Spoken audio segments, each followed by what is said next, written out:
হ্যাঁ, প্রিয় শিক্ষার্থী, আশা করি তোমরা ভালো আছো। শীতকাল, করোনার সেকেন্ড ওয়েভ নাকি আসবে, তবে তোমাদের ভয় ধরাচ্ছি না। তোমরা ইতোমধ্যে কিভাবে করোনার বিরুদ্ধে প্রতিরোধ করতে হবে সেটা মনে হয় শিখে ফেলেছ। Pakshia ideal college online class চালিয়ে যাচ্ছে অব্যাহতভাবে। আমি তোমাদের বাংলা পড়াচ্ছি। আমি শেখ মাফিজুল ইসলাম, সহকারী অধ্যাপক, পাকশিয়া আইডিয়াল কলেজ, শার্শা, যশোর। বিগত ক্লাসে তোমাদের আমি পড়িয়েছিলাম 18 বছর বয়স। আজকে আরেকটি প্রবন্ধ আমি পড়াতে চাই, সেটা হচ্ছে খুবই গুরুত্বপূর্ণ একটি প্রবন্ধ। সেটা জীবন ও বৃক্ষ। জীবন ও বৃক্ষ লিখেছেন মোতাহের হোসেন চৌধুরী। এটা খেয়াল রাখবা, মোতাহার না কিন্তু মোতাহের। কারণ মোতাহার হোসেন চৌধুরী আর একজন বিখ্যাত রাইটার আছে বাংলা সাহিত্যে, বিশেষ করে বাংলাদেশে। তা মোতাহের হোসেন চৌধুরীর জীবন ও বৃক্ষ আজকের পাঠ্য।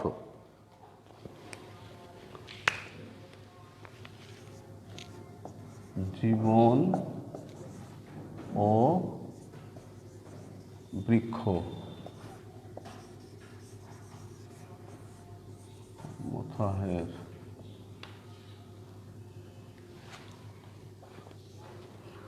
মোতাহের হোসেন চৌধুরী।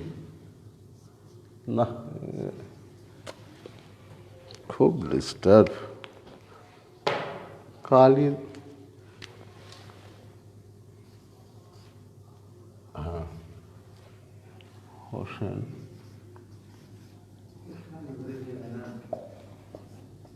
চৌধুরী। দেখো, জীবন ও বৃক্ষ এই প্রবন্ধটির লেখককে মোতাহের হোসেন চৌধুরী। তোমরা এর আগে আমি বলেছি তোমাদের নৈর্ব্যক্তিক প্রশ্ন থাকে পরীক্ষাতে, যে কারণে লেখক পরিচিতির ওপরে কিন্তু গুরুত্ব দিতে হবে, বেশ গুরুত্ব দিতে হবে। তাহলে আমরা প্রথমে জেনে নেব যে মোতাহের হোসেন চৌধুরী কোথায় জন্মগ্রহণ করেছিলেন। প্রথমেই বলি, আমাদের এই দেশে বুদ্ধির মুক্তি আন্দোলন হয়েছিল এক সময়। এই যে বুদ্ধির মুক্তি আন্দোলন, এই যে আন্দোলনের কিন্তু যে অগ্রগতি, যুগান্তকারী যে আন্দোলন, এর অন্যতম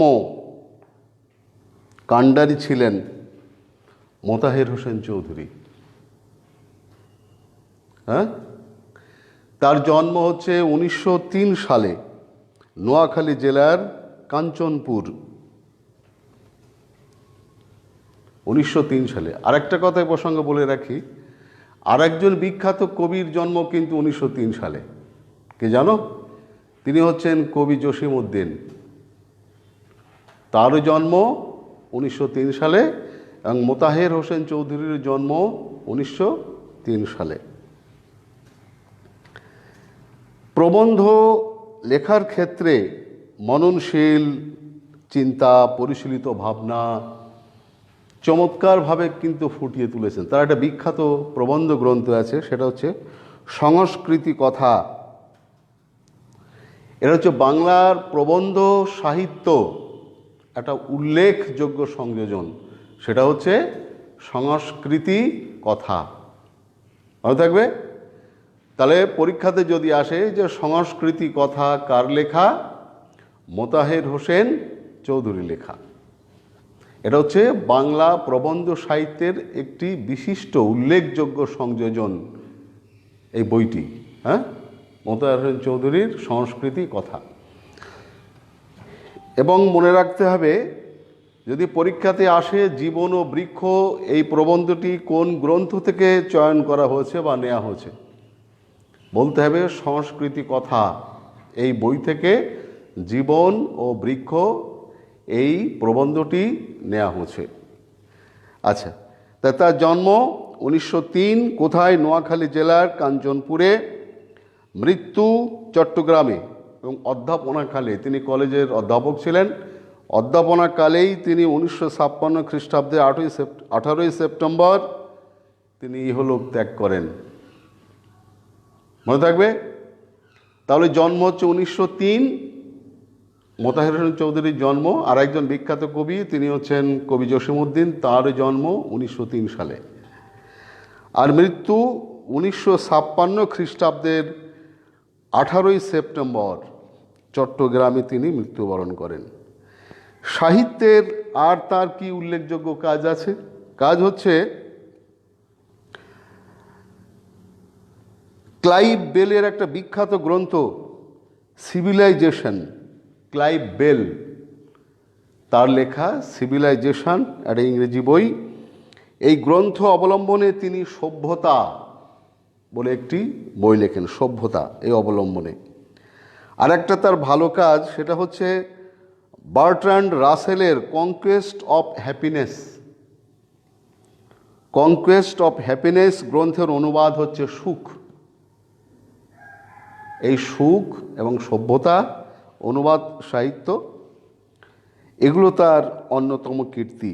তার সব থেকে বেশি তিনি বেঁচে আছেন বাংলা সাহিত্যে, প্রবন্ধ সাহিত্যে উল্লেখযোগ্য তার সৃষ্টি, ক্রিয়েশন যাকে বলে, সেটা হচ্ছে সংস্কৃতি কথা।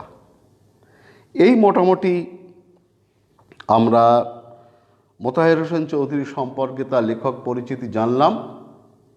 আমি আবার একটু রিপিট করছি, তার জন্ম 1903 সালে নোয়াখালী জেলায়, মৃত্যু 1956 খ্রিস্টাব্দে চট্টগ্রাম, এবং অধ্যাপনা কালেই তিনি মৃত্যুবরণ করেন। তার শ্রেষ্ঠ কীর্তি হচ্ছে কি? সংস্কৃতি কথা, যা বাংলাদেশের প্রবন্ধ সাহিত্যের জগতে একটা উল্লেখযোগ্য সংযোজন। আর কি?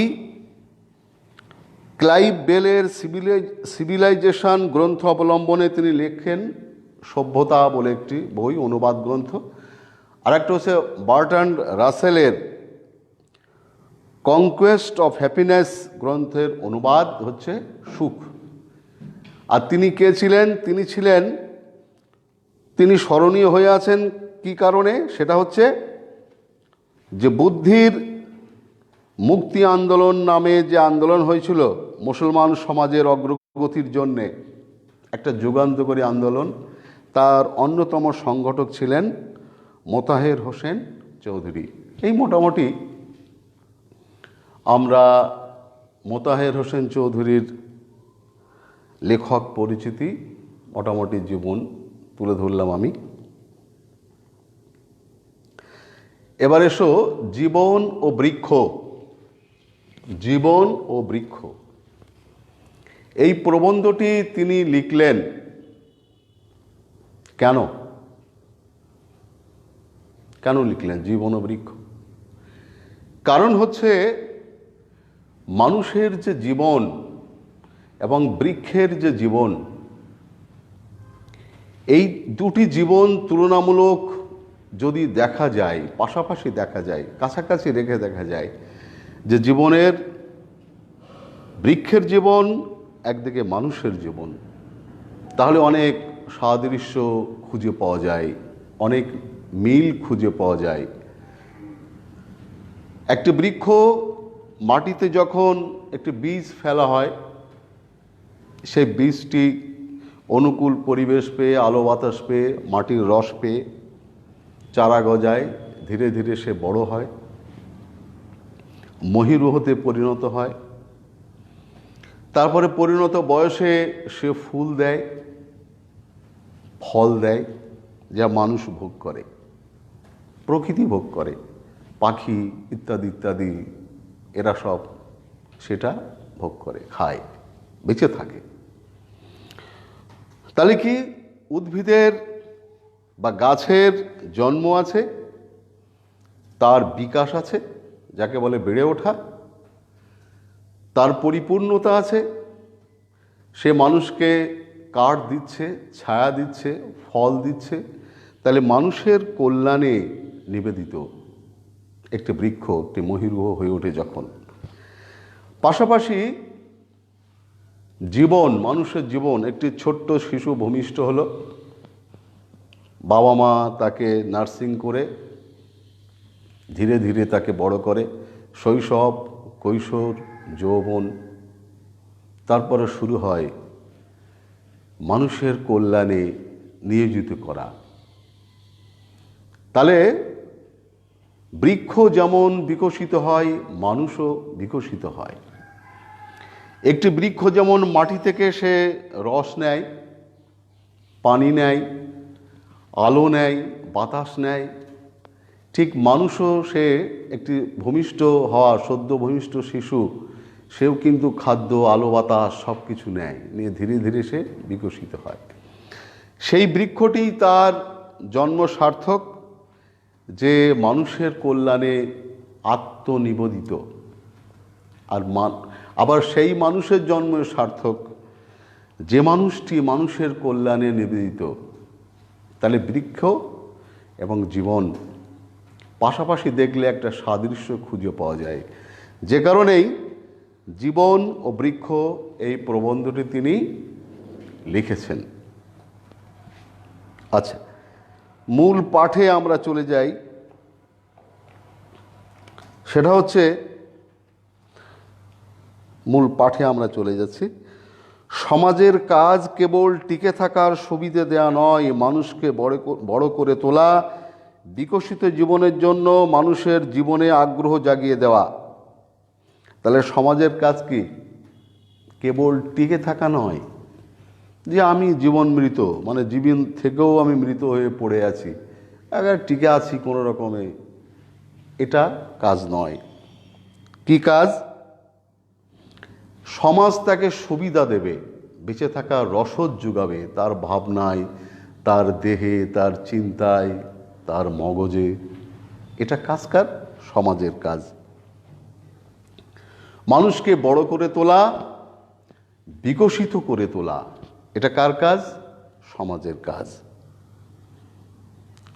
স্বল্প প্রাণ, স্থূল বুদ্ধি ও জবরদস্তি প্রিয় মানুষের সংসার পরিপূর্ণ। আমরা যদি আমাদের চারিদিকে তাকাই, আমরা দেখব স্বল্প প্রাণ, অনেকের প্রাণ আয়ু খুব কম। স্থূল বুদ্ধি, ভোতা, শার্পনেস যাকে বলে, ধারালো বুদ্ধি, ক্ষুরোধার বুদ্ধি, এই মানুষের খুব অভাব। আর কি? জবরদস্তি প্রিয় মানুষে পরিপূর্ণ আমাদের সমাজ। জবরদস্তি মানে গায়ের জোরে মাস্তানি, গুন্ডামি, সন্ত্রাসী, গায়ের জোরে তার অধিকার ছিনিয়ে নিচ্ছে আর একজনকে বঞ্চিত করে, লাঞ্ছিত করে। এই যে জবরদস্তি, যেখানে আরেকজন মানুষের ইচ্ছার, তার ভাবনার, তার চাহিদার কোনো মূল্য নেই। ওই মাইট ইজ রাইট বলে একটা কথা আছে ইংরেজিতে, তোমরা জানো, জোর যার মুল্লুক তার, মাইট ইজ রাইট। তা আমাদের সমাজে আমরা দেখব অধিকাংশ মানুষ এরকম ছিনিয়ে নেয়, জবরদস্তি করে, কেড়ে নেয়, স্থূল বুদ্ধি সম্পন্ন, সূক্ষ্ম বুদ্ধি নেই, ধারালো বুদ্ধি নেই। আর কি? স্বল্প প্রাণ, অনেকে অকালে অল্প বয়সেও মারা যায়। এটাই হচ্ছে পরিপূর্ণ। কে বলছেন? মোতাহার হোসেন চৌধুরী। তাদের কাজ নিজের জীবনকে সার্থক ও সুন্দর করে তোলা নয়, অপরের সার্থকতার সাথে অন্তরায় সৃষ্টি করা। তাদের কাজ কি? নিজের জীবনকে যে সুন্দর করবে, সার্থক করবে, বিকশিত করবে, এটা তাদের লক্ষ্য না। লেখক বলছেন, প্রাবন্ধিক, কি আর একজন যদি বিকশিত হয়, আর একজন যদি সুন্দরীর পূজারী হয়, সৃষ্টিশীল হয়, নতুন ভাবনায় পরিপূর্ণ একটি মানুষ গড়ে ওঠে, তারা প্রতিবন্ধকতা সৃষ্টি করে, বাধা দেয়।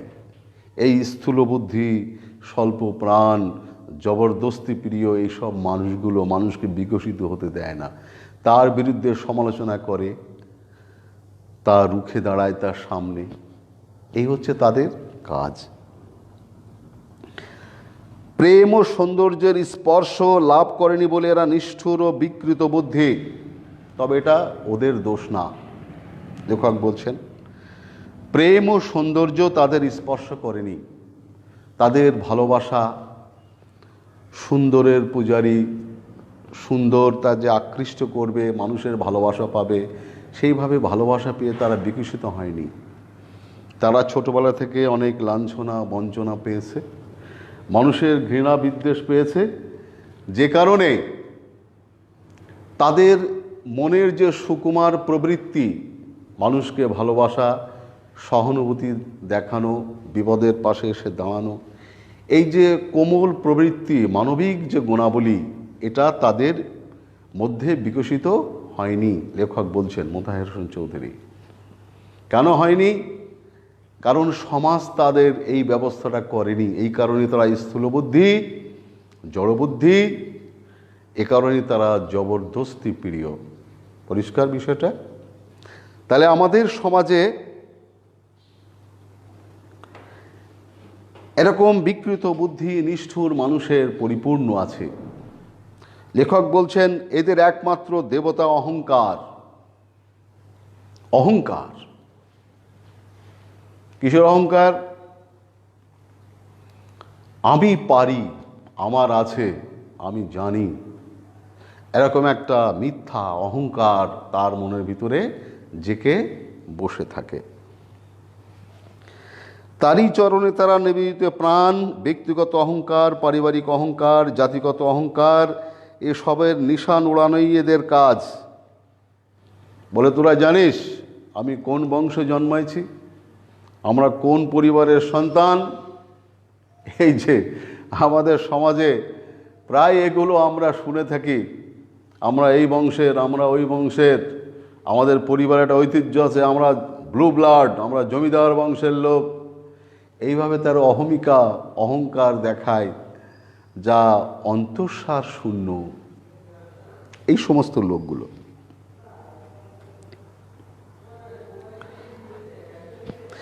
এসবের নিশান ওড়ানো এদের কাজ।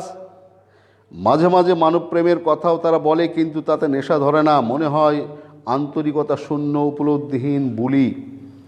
মাঝে মাঝে এরা মানব প্রেমের কথা বলে, মানবিকতার কথা বলে, কিন্তু লেখক বলছেন তাদের মুখ থেকে যখন এগুলো আমরা শুনি, মনে হয় সেগুলো অন্তঃসার শূন্য, সেগুলো মানুষের মনে নেশা ধরায় না।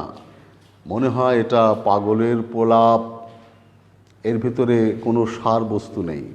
কারা?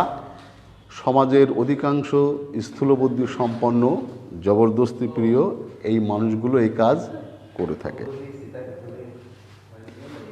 আচ্ছা, এদের স্থান এনে দিতে হবে বড় মানুষ, সূক্ষ্মবুদ্ধি, উদার হৃদয়, গভীর চিত্ত ব্যক্তি। মোতাহার হোসেন চৌধুরী বলছে এদের বদলে সমাজে আনতে হবে উদার মানুষ, বড় মানুষ, সূক্ষ্মবুদ্ধি সম্পন্ন মানুষ এনে দিতে হবে। কেন?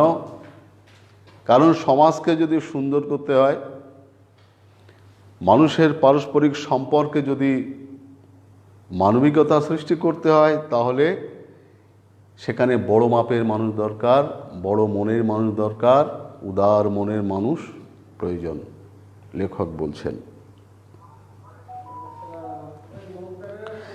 যাদের কাছে বড় হয়ে উঠবে, জীবনের বিকাশ কেবল টিকে থাকা নয়, তাদের কাছে জীবনাদর্শের প্রতীক হবে প্রাণহীন ছাঁচ বা কল নয়, সজীব বৃক্ষ, যার বৃদ্ধি আছে, গতি আছে, বিকাশ আছে। শুধু টিকে থাকার জন্য মানুষ জন্মগ্রহণ করেনি, তাকে বিকশিত হতে হবে বৃক্ষের মতো। বৃক্ষ কি করে? যার সজীব বৃক্ষ, যার বৃদ্ধি আছে, গতি আছে, বিকাশ আছে, সজীব বৃক্ষ তাদের বিকাশ আছে, গতি আছে, পরিস্ফুটনের বিকশিত হওয়ার আনন্দ আছে, ফুল ফল দিয়ে মানুষকে আকৃষ্ট করার শক্তি আছে। এরকম বৃক্ষের মতো হতে হবে, লেখক বলছেন।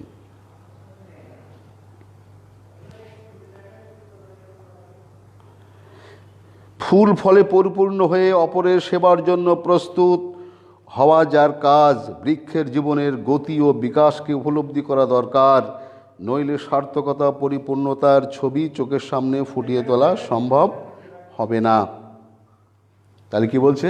বৃক্ষকে সামনে উপমা হিসেবে নিয়ে আসতে হবে, এনে তার জীবনকে বৃক্ষের মতো বিকশিত হতে হবে, ফুলে ফলে সৌন্দর্যে ভরিয়ে দিতে হবে। কাকে? মানুষের জীবনকে। তাহলেই হবে সমাজের সার্বঙ্গীন বিকাশ, উন্নতি। বৃক্ষের দিকে তাকালে জীবনের তাৎপর্য উপলব্ধি সহজ হয়। লেখক বলছেন, আমরা যদি একটা গাছের দিকে তাকাই, প্রথমে আমি তোমাদের শুরু করেছিলাম, একটা গাছের দিকে তাকালে আমাদের জীবনে যে তাৎপর্য, এটা উপলব্ধি করা সহজ হয়। গাছের দিকে তাকাও, গাছ কিভাবে অঙ্কুরিত হয়, বড় হয়, আরো বিকশিত হয়। তাই বারবার সেদিকে তাকানো প্রয়োজন। মাটির রস টেনে নিয়ে নিজেকে মোটাসোটা করে তোলাতে বৃক্ষের কাজের সমাপ্তি নয়। সে যে শুধু ওই যে মাটি থেকে রস তুলেছে, তুলে নিয়েই সে মোটাসোটা হচ্ছে, এটাই তার কাজ নয়। কাজ কি? ওই রসটা নিয়ে খাদ্য যেমন নিজে বেঁচে থাকবে, মোটাসোটারও প্রয়োজন আছে। সে গাছ যদি সজীব না হয়, জীবন্ত না হয়, সে ফুল দেবে কিভাবে, ফল ফলবে কিভাবে? তাহলে কি শুধু মোটাসোটা নয়, সেখানে ফুলে ফলে সৌন্দর্যে চারিদিকে একেবারে আলো করে দিতে হবে। এটা বৃক্ষের কাজ, মানুষের কাজও তদ্রূপ।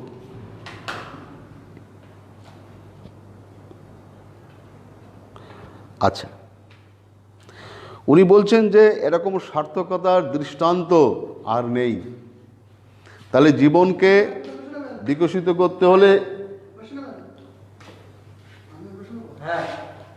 করতে হলে বৃক্ষের দিকে তাকাতে হবে। তাহলে জীবনে একটা মানে, একটা সার্থকতা খুঁজে পাওয়া যাবে। অবশ্য রবীন্দ্রনাথ অন্য কথা বলেছেন।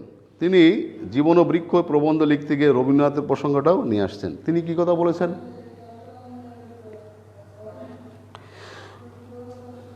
ফুলের ফোঁটার নদীর গতির সঙ্গে তুলনা করে তিনি নদীর গতির মধ্যেই মনুষ্যত্বের সাদৃশ্য দেখতে পেয়েছেন। রবীন্দ্রনাথ যে জীবন কিরকম, নদীর গতির সঙ্গে মানুষের সাদৃশ্য খুঁজে পেয়েছেন। নদী এঁকে বেঁকে চলে, অনেক বাধা বিঘ্ন পেরিয়ে চলে, ঝর্ণা থেকে শুরু হয়, পাহাড় পর্বত পেরিয়ে সমভূমিতে আসে, তারপরে মিলে যায় কোথায়? সমুদ্রে।